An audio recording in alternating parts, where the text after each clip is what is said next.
I never thought betrayal would happen to me. I used to believe that if you were a good man, if you loved hard, stayed loyal, and put your family first, then life wouldn't pull the rug out from under you.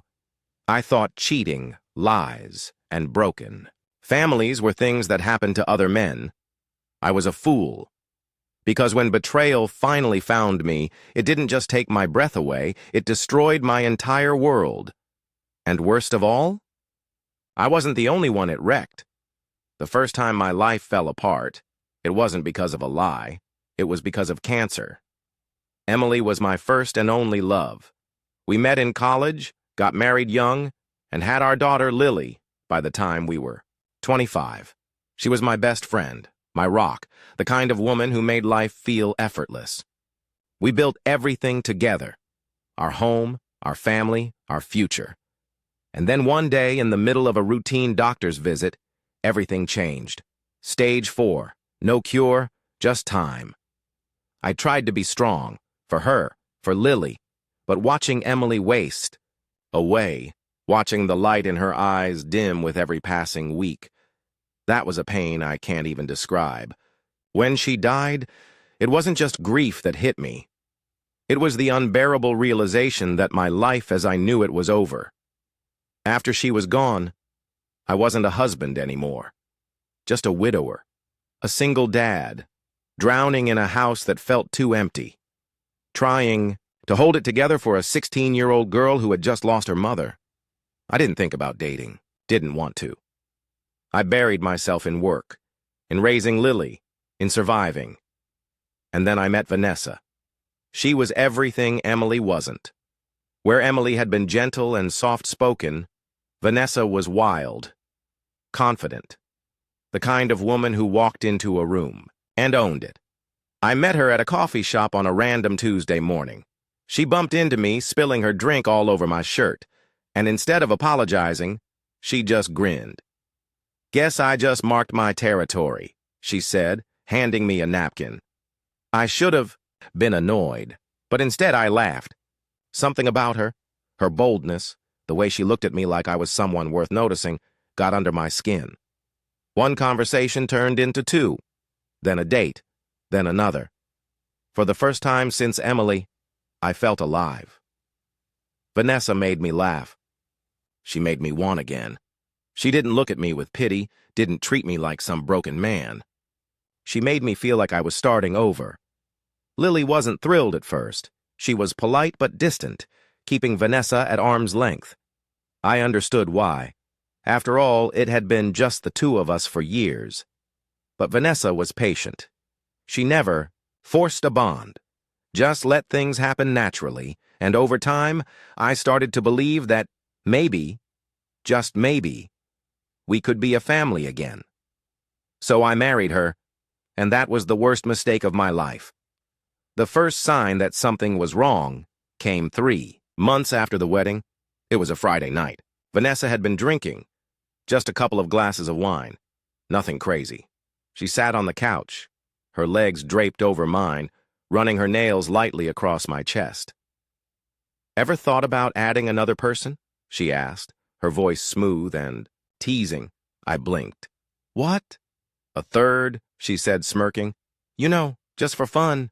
I laughed, waiting for the punchline. But she just stared at me, eyes dark with something I couldn't quite place. I shook my head. Not my thing. She just shrugged. No pressure. Then she kissed me like it didn't matter, but it did.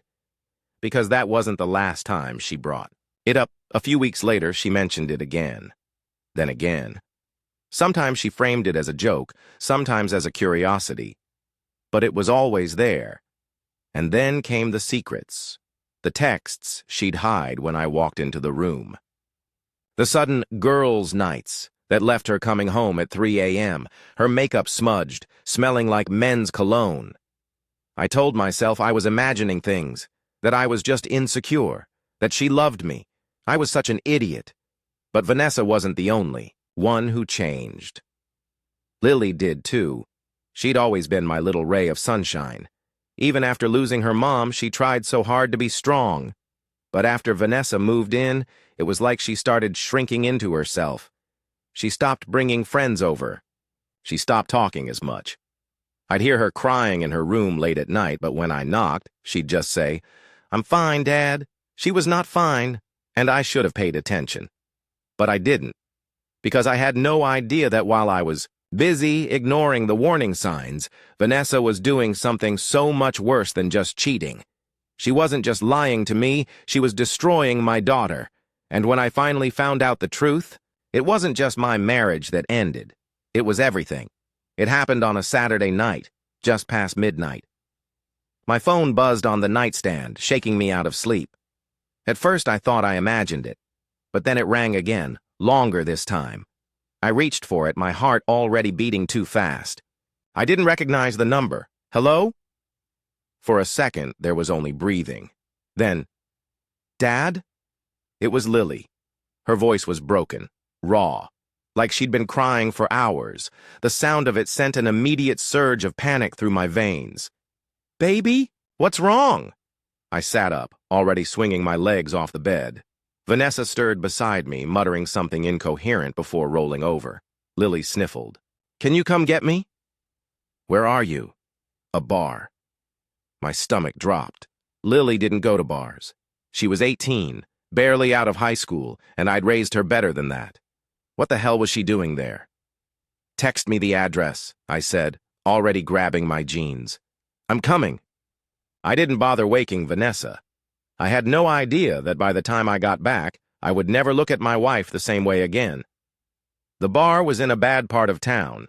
I spotted Lily immediately. She was sitting outside on the curb, her arms wrapped around herself, shivering despite the warm night air.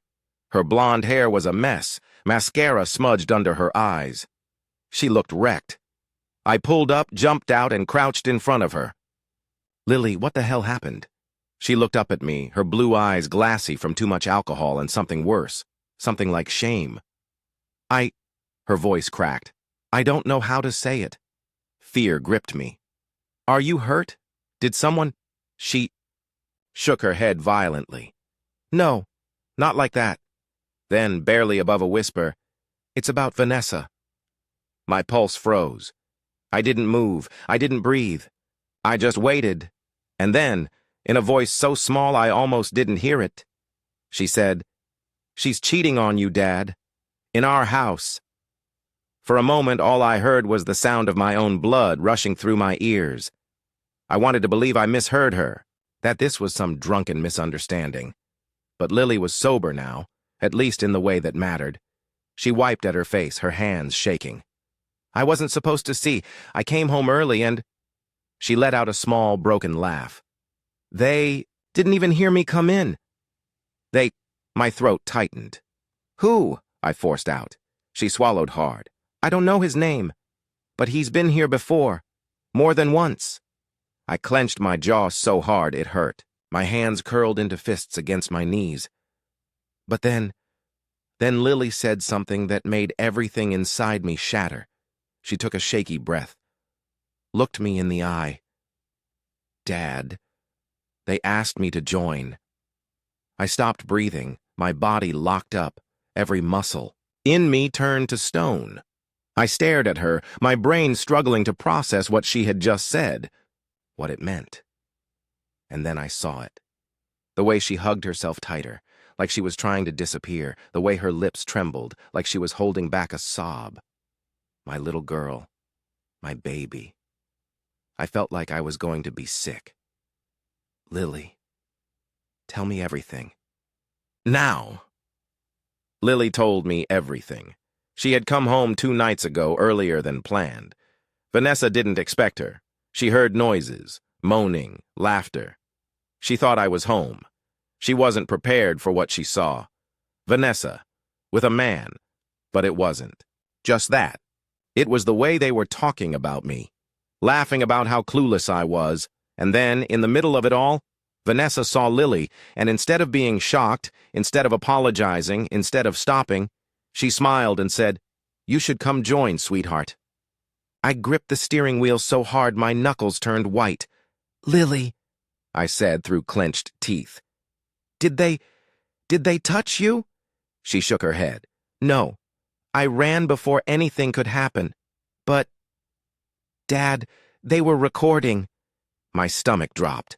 They had a camera set up in the bedroom, she whispered. They probably have other videos too. I don't know how many, but they were laughing about it, like it was some kind of joke. I pulled the car over. I couldn't drive like this.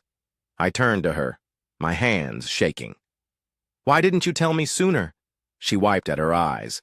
Because I was ashamed. Because I thought maybe I imagined it. That maybe I was overreacting. She sucked in a shaky breath. But tonight, I couldn't stop thinking about it. I needed to tell you.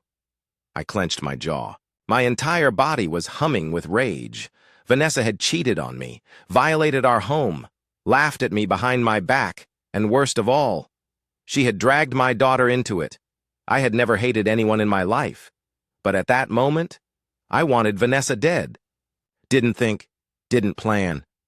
I drove straight home. Lily begged me not to do anything reckless, but I wasn't listening. I stormed into the house, slamming the door behind me. Vanessa was in the living room, scrolling through her phone like nothing had happened. She looked up, startled. Babe? What's wrong? I had never wanted to hit a woman before, but in that moment, I felt pure, raw hatred. I threw my keys onto the table so hard they bounced off. Where's the camera, Vanessa? Her face didn't change, but her body froze. I don't know what you're talking about, she said smoothly. I took a step closer. I know what you've been doing. In my house, with my daughter in the next room. For a split second, I saw it. The flicker of fear in her eyes. Then she scoffed. Rolled her eyes. Jesus, Lily is such a dramatic little... I grabbed the lamp off the table and threw it across the room. It shattered against the wall. Vanessa flinched. Where is the camera? My voice was deadly calm. She hesitated. Then finally, she exhaled. Fine. She stood up, walking toward the bedroom. You want it? I'll show you. I followed her. My heart was pounding. My vision was red. I didn't know what I was going to do. But one thing was certain. Vanessa had ruined my family, and I was about to ruin her. Vanessa led me toward our bedroom with slow, deliberate steps, her bare feet silent against the wooden floor. My hands curled into fists at my sides. My entire body was trembling, not with fear, but with the barely contained rage boiling inside me. I wanted to rip the truth out of her, wanted to see her suffer. Instead, I clenched my jaw and followed her. She went straight to her nightstand, opened the top drawer, and pulled out a small black flash drive. I snatched it from her hand. This is it? She crossed her arms, tilting her head with that same smug look I used to mistake for confidence. That's what you're looking for. I clenched my teeth so hard it hurt. She wasn't scared. She wasn't ashamed. She was amused. You don't even care, do you? I forced the words through my tightening throat. She sighed, like I was boring her. Babe, if you were man enough, I wouldn't have needed to look elsewhere. That was it. That was the moment something inside me snapped. Turned around and walked out of the room. She called after me. What are you gonna do, sweetheart? Leave? Be dramatic? I didn't answer. I just kept walking. I had work to do. I locked myself in my office, my hands shaking as I plugged the flash drive into my laptop, and then I pressed play. The screen lit up with Vanessa's face, her twisted smile, her fake moans, her body tangled up with some random man. I muted the sound. I didn't need to hear it. My fingers dug into the desk. The fury in my chest burned so hot it felt cold. And then, halfway through the video, the camera shifted. I saw her. Lily. Not involved, not doing anything. But she was there, caught on camera, frozen in the doorway, her face, the horror in her eyes. My vision blurred. This wasn't just cheating. This wasn't just betrayal. This was evil. Vanessa had violated our home, our family, our trust, and she had dragged my daughter into it. I gritted my teeth so hard my jaw nearly locked. With shaking hands, I deleted every part of the video that showed Lily. Then I made copies of everything else. And then I uploaded it everywhere. I didn't hold back. I posted the video on adult forums, anonymous expose threads, social media leaks. I emailed it to her boss, her family, her friends, everyone who thought Vanessa was a classy woman. I included links to her real identity. By the next morning, it had gone viral. I sat in my office watching the notifications roll in. The flood of comments, messages, calls. Vanessa's entire world was collapsing. Her boss fired her immediately. Her family cut her off. Her friends gone. By noon, Vanessa was pounding on my office door, screaming my name. I opened it. Calm, controlled, cold. Her face was red, streaked with tears. Her hands trembled. You ruined my life. I tilted my head. You ruined your own life. She was hyperventilating. Please, we can fix this. I took a step back and pointed at the door. Get out! She stared at me like she didn't recognize me, like she had never expected me to fight back. Where am I supposed to go? She whispered. I shrugged. Not my problem. And then she was gone. Just like that. I filed for divorce the next morning. It was fast. No shared assets, no kids together, no battle. She didn't even try to fight it because she knew. She had already lost everything. The house, mine. The car, mine. The bank accounts, mine. She was left with nothing. But even though I had won, I didn't feel victorious because Lily was still broken. She barely spoke. She barely ate. She flinched at the sound of Vanessa's name. I had destroyed my wife, but I hadn't saved my daughter. And that was something I couldn't ignore. I packed our bags the same night the divorce was finalized. Lily and I needed space. Didn't want her spending another second in that house of nightmares. First, we went to the mountains. No phone calls, no emails, just quiet. Then we drove to the coast. Just the two of us, sitting on the beach, listening to the waves. At first, Lily was numb, silent. Then, one day, as we sat by the water, she whispered, I don't want to think about her anymore. I looked at her, really looked at her. For the first time in weeks, she didn't look haunted. And that's when I knew. We were going to be okay. Not today, not tomorrow, but someday. Vanessa thought she could destroy me. She thought I would be like every other blind husband, too weak to see the truth. She thought she could hurt my daughter and walk away without consequences. She thought wrong. I burned her life to the ground. But none of it matters as much as this. I am a father first, and I will never let anyone hurt my daughter again. Not now, not ever. I have been through hell and back, but I am still standing. And Vanessa, she's just a bad memory.